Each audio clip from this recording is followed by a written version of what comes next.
এশিয়ার দেশগুলো যখন প্রবল বর্ষা ও বন্যার সঙ্গে যুদ্ধ করছে তখনই ইউরোপ মুখোমুখি হয়েছে মাত্রাতিরিক্ত গরম ও দাবানলের। প্রকৃতি যেন তার ভয়ঙ্কর রূপ দেখাচ্ছে পুরো বিশ্বকে। বিশ্বমানের থার্মিক্স রড, সালাম স্টিল থার্মিক্স, দেশের একমাত্র থার্মিক্স রড।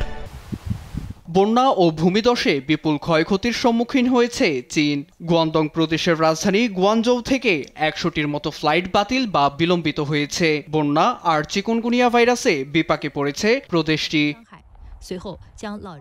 একই দৃশ্য পাকিস্তান ও ভারতে। পাকিস্তানে বন্যা পরিস্থিতিতে জুন থেকে এ পর্যন্ত মারা গেছে প্রায় ৩০০ জন, যেখানে শিশুই ১০০-র বেশি। বন্যায় দেশটির পাঞ্জাব প্রদেশে ধসে গেছে শতাধিক ভবন। এদিকে ভারতের উত্তরাখণ্ডে পাহাড় ধসে বাড়িঘরের পাশাপাশি ক্ষতিগ্রস্ত হয়েছে রাস্তাঘাট। সেখানে স্থানীয় বাসিন্দা সহ অনেক পর্যটক আটকা পড়েছে।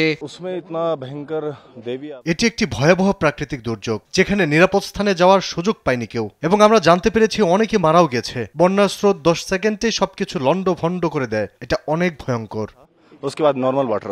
চীন, পাকিস্তান ও ভারত বন্যার ভয়াবহতা থেকে বের না হতেই পূর্ব এশিয়ার দেশগুলোতে শুরু হয়েছে আরেক বিপর্যয়। জাপান, দক্ষিণ কোরিয়া ও ভিয়েতনামে চলছে তীব্র তাপদাহ। গত মঙ্গলবার জাপানে ৪১.৮ ডিগ্রি সেলসিয়াস তাপমাত্রা রেকর্ড করা হয়, যেখানে জুলাইয়ের শেষ তীব্র গরমে ৫৬ জনের মতো হিটস্ট্রোকে মারা যায়।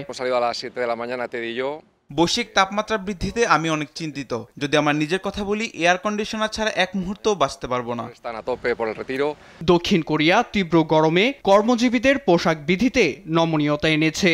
এদিকে ভিয়েতনামে তাপমাত্রা ছিল ৪০ ডিগ্রি সেলসিয়াস। স্পেন ও পর্তুগালেও চলছে তাপদাহ। আজকে আমরা ভোর ৫টায় শরীরচর্চা করতে এসেছি, কারণ যখন সূর্য উদিত হয় তখন রাস্তায় বের হওয়া সম্ভব হয় না। এমন একটি তাপ যা আমাদের শরীরকে পানি শূন্য করে দেয় এবং আমাদেরকে দুর্বল করে ফেলে।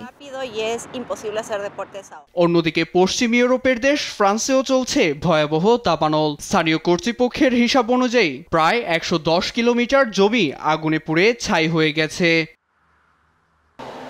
নিউজ ডেস্ক, দেশ টিভি।